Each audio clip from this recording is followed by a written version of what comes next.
Good afternoon, Lincoln. Mitzi Cruz here, host of Lincoln Live, and today we are live with Kenndra and McQueary of Wheatland Driving Academy. So super excited to chat with her about her crazy, stressful job, training all of our kids how to drive and be safe drivers on the road, and just learning more about her and kind of some of her background. So Kenndra, can you start off by telling us a little bit about yourself? Well, I grew up in Lincoln. We moved here when I was 12, so we've been around a long time. My husband also grew up in Lincoln, and we now reside in Yuba City, but my job takes us to Lincoln, to Wheatland, Oroville, all over. Oh, I didn't realize you went all the way up to Oroville. Yes, I have clients up in Oroville. Wow. Yeah, so the funny thing is, it just so happened that you were actually the person who taught my oldest how to drive recently. Yeah. Yeah. And That we're was still fun. friends. That was an experience. Yeah. It's funny because my husband and I we try to kind of spend some time teaching her how to drive prior to, just a little bit, and there wasn't much time spent. well, no, because we got so frustrated. We said, okay, we'll leave it to the professionals. So for all you parents, She was a very good sport, though. She knew it was difficult, but she was a good sport. Yeah, she's a sweet girl. Yeah, for all you parents out there that have tried to kind of introduce your kids to driving, and maybe you've dealt with some frustrations too, like we did. You can definitely leave it to the professionals. So, but I do understand most of the kids, when you start working with them, what percentage would you say already kind of have their feet wet with driving? Well, by law, you're not supposed to drive with the parent until they see a driving instructor and have their permit signed. But 95% of the parents let their kids drive, which I'm thankful for. So, but I do get, there's about 5% that have never driven before. And yes, those are difficult. Sometimes they're not bad. Other times it's like, it's horrible. It makes for a long day. Sure. So I know we were talking kind of before we started rolling, and so it's not only kids that you teach how to drive too. Sometimes it's kind of like a refresher, or? Yes. I've had an elderly lady before because she had to renew her license. Those are not fun. No. Because they pick up the habits. Uh-huh. And it's not good. And speaking of habits, what we do is when you get your permit, we do your first lesson, and then in 3 months we do your second lesson, and then right before you go to the DMV we do your last lesson. And we do that way your lessons are not all grouped together, because if you did them at the very beginning, then you would pick up bad habits by the time it came for your DMV test. Oh, sure. And I know they pick up bad habits. We all do. Right. So, yeah. So it's I really enjoy it. And I really enjoy the fact that doing the kids from Lincoln, I've done several kids that I have gone to school with their parents. Oh, really? And that is, well, just like Xavier, your husband, used to work with my husband and myself. Right. So, come on, Nala. Nala wants to say hi. And I forgot what I was going to say. Well, just the connection, right? So yeah. Oh, and I've done, I've taught my, the student. I'm sorry. She distracted me. She's licking my arm. She got that way. But I've done lessons for kids where I've gone to school with their parents. Yeah. So that's awesome. That's pretty cool. Yeah.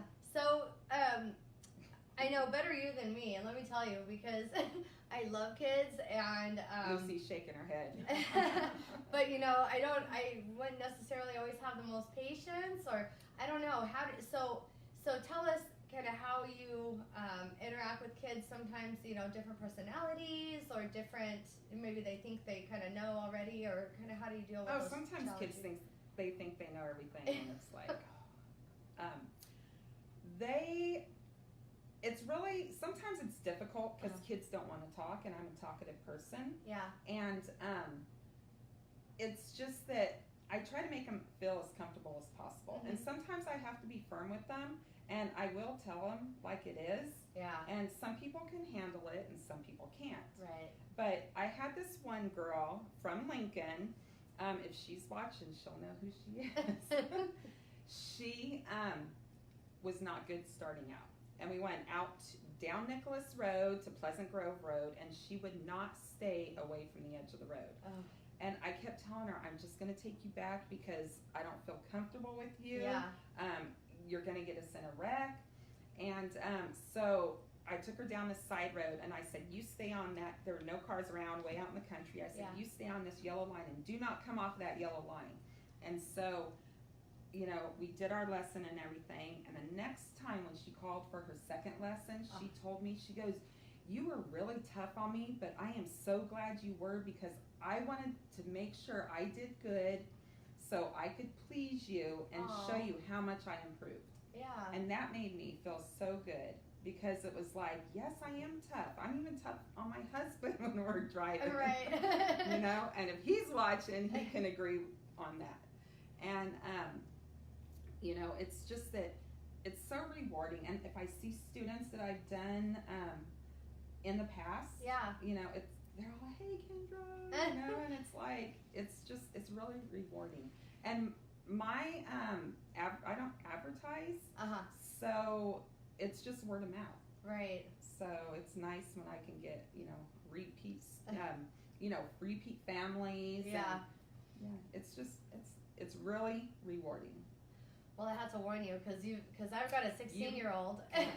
Someday I'll be doing Lily's lessons. Yeah, well, Lily's pretty, she's not 2 yet, so we don't really know her full personality, but she's pretty even-tempered. But I'll tell you what, my 16-year-old, she's going to be fun, so that's all I have to say. But we'll definitely let you know about that. So you brought up a good point. I could just imagine being the husband of a woman who's doing driving lessons for a living, and it's like, okay, you know. We're fine in the truck. But when we're in one of the cars that has the brake pedal, I don't use it on him, which I should. But oh my gosh, I go into instructor mode, and it causes problems. Yeah, I can imagine. Well, because you know that's just. It's like, sorry, I'm working. That's just how it is. Yeah, that's the normal husband-wife dynamics anyway. Because I'm not a student. It's like, well, some of my students drive better than you. Sorry, honey. I love that. That's funny. So, can you tell us maybe a fun story or something that you've experienced while giving a lesson that was a little crazy? I know you've probably got stories. Well,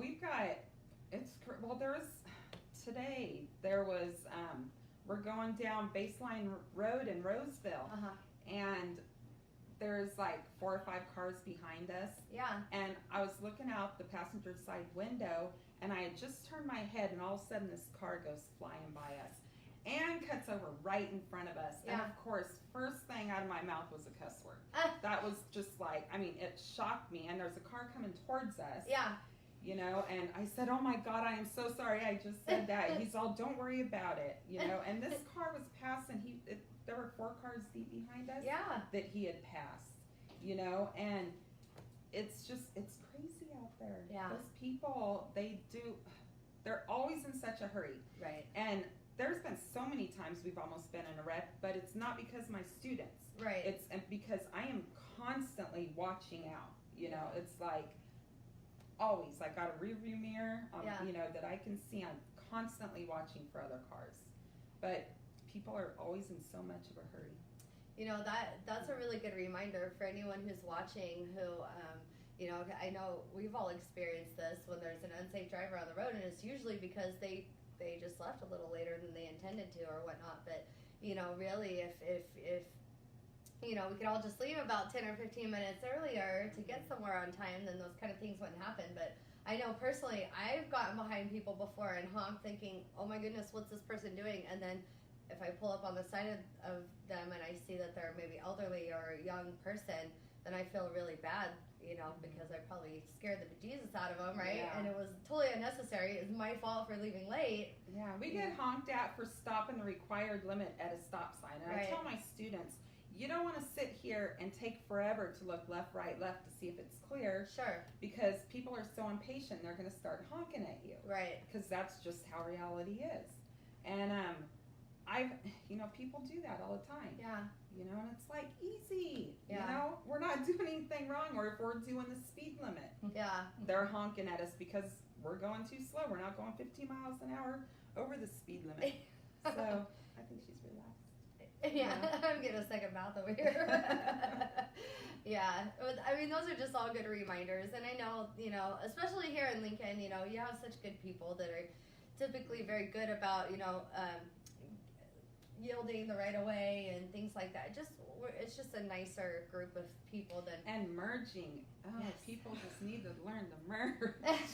You know what? One thing. Use your blinkers. That's one thing that's one of the big things people do not do. And right. There's two things I want to go over real quick. Okay. Using the blinkers, it's not just turning on your blinker and going. You need to look in your mirror and over your shoulder to make sure cars are not over there. Right. Because some lady did that to me yesterday, and I had to swerve out of the way so she wouldn't hit me. Sure. But if you signal, mirror, and over your shoulder, if there's a car there, you can, wait to go over. Sure. And another thing is when you're making a right-hand turn, by law, you can go in the bike lane for 200 feet.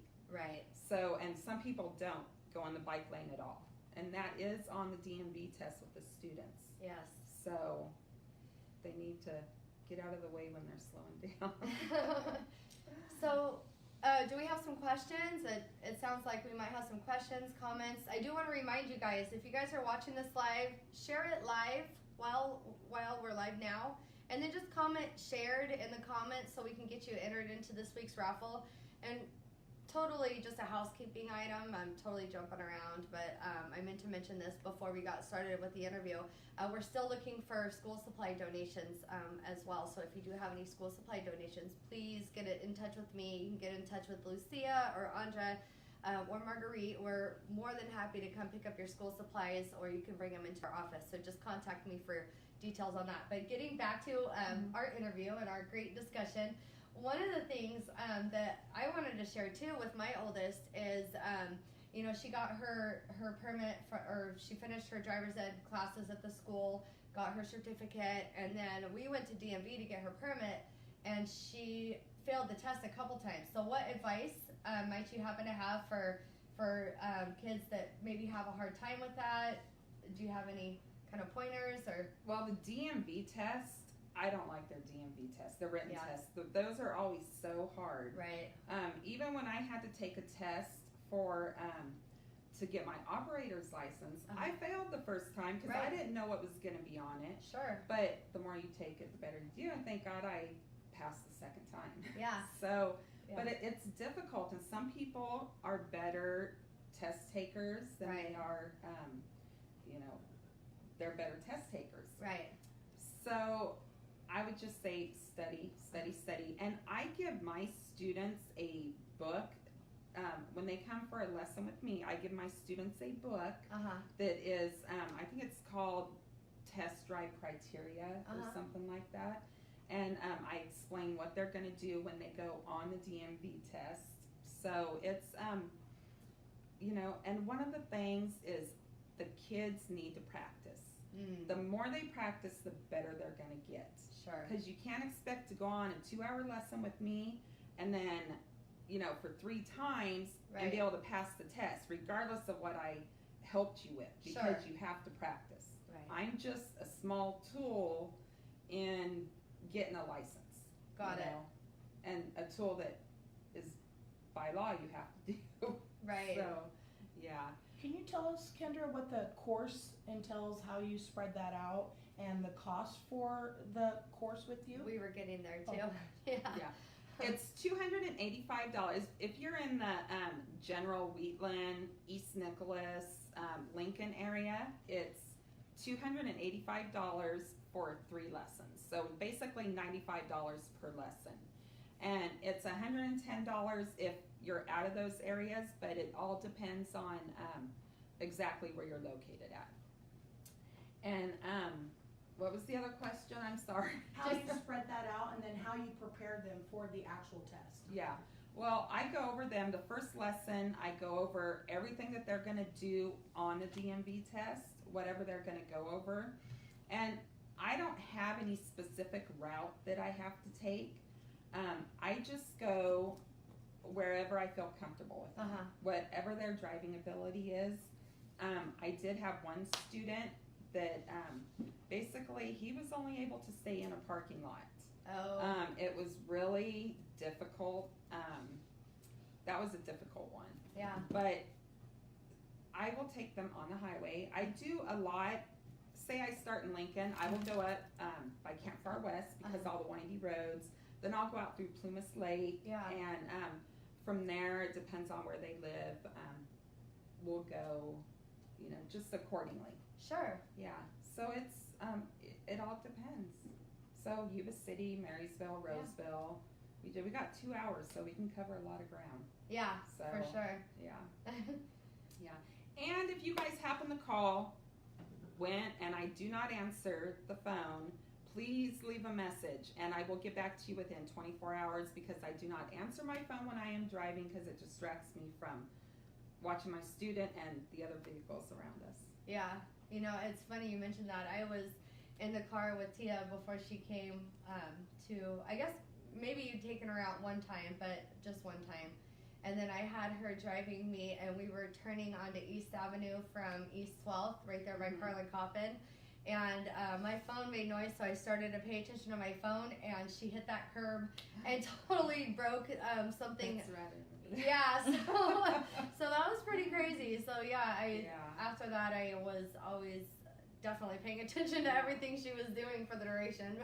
Now she's doing great. And like I said, with the other drivers, it's like your student could be totally fine, but being new, they can't react. Right.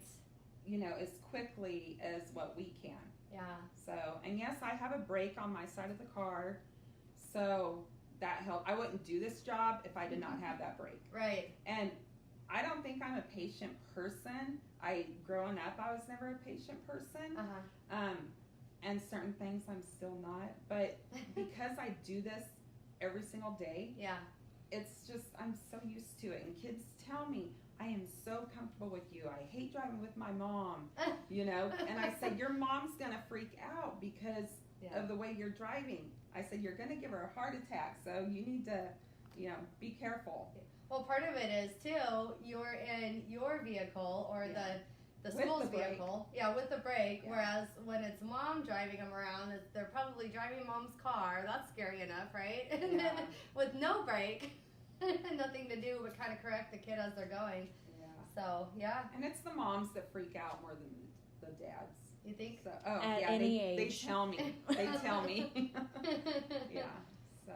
Yeah. So does anybody have any questions, comments? Are we seeing a lot of shares?